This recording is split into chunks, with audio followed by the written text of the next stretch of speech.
Chapter 27 How the Fierce Warriors Invaded Oz. The Nome King and his terrible allies sat at the banquet table until midnight. There was much quarreling between the Growleywogs and Phanfasms, and one of the wee-headed Whimsies got angry at General Guph and choked him until he nearly stopped breathing. Yet no one was seriously hurt, and the Nome King felt much relieved when the clock struck 12 and they all sprang up and seized their weapons. "Aha!" shouted the First and Foremost. "Now to conquer the land of Oz."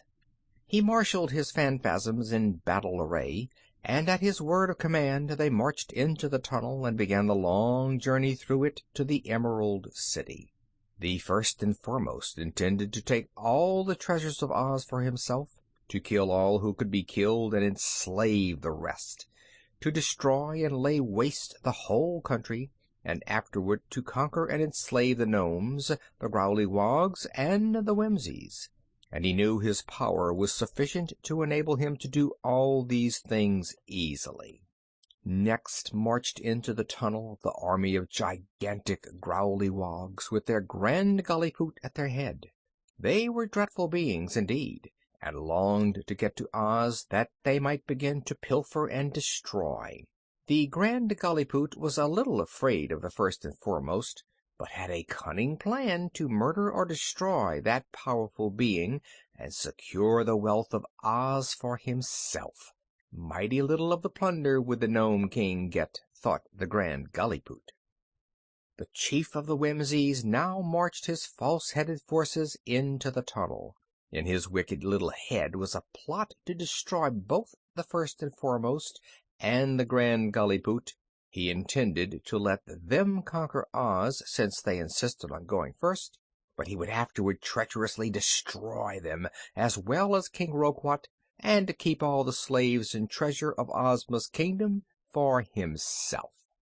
After all his dangerous allies had marched into the tunnel, the Nome King and General Guph started to follow them at the head of 50,000 gnomes, all fully armed.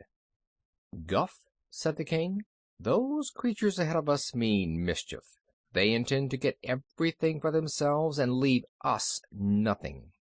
"I know," replied the general, "but they are not as clever as they think they are. When you get the magic belt, you must at once wish the Whimsies and Growleywogs and Phanfasms all back into their own countries, and the belt will surely take them there." "Good!" cried the king. "An excellent plan, Guph. I'll do it. While they are conquering Oz, I'll get the magic belt, and then only the gnomes will remain to ravage the country." So you see, there was only one thing that all were agreed upon, that Oz should be destroyed. On, the vast ranks of invaders marched, filling the tunnel from side to side. With a steady tramp, tramp they advanced, every step taking them nearer to the beautiful Emerald City. "Nothing can save the land of Oz," thought the First and Foremost, scowling until his bare face was as black as the tunnel. "The Emerald City is as good as destroyed already," muttered the Grand Gallipoot, shaking his war club fiercely.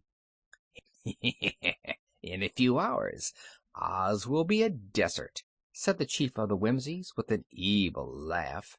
"My dear Guph," remarked the Nome King to his general, "at last my vengeance upon Ozma of Oz and her people is about to be accomplished."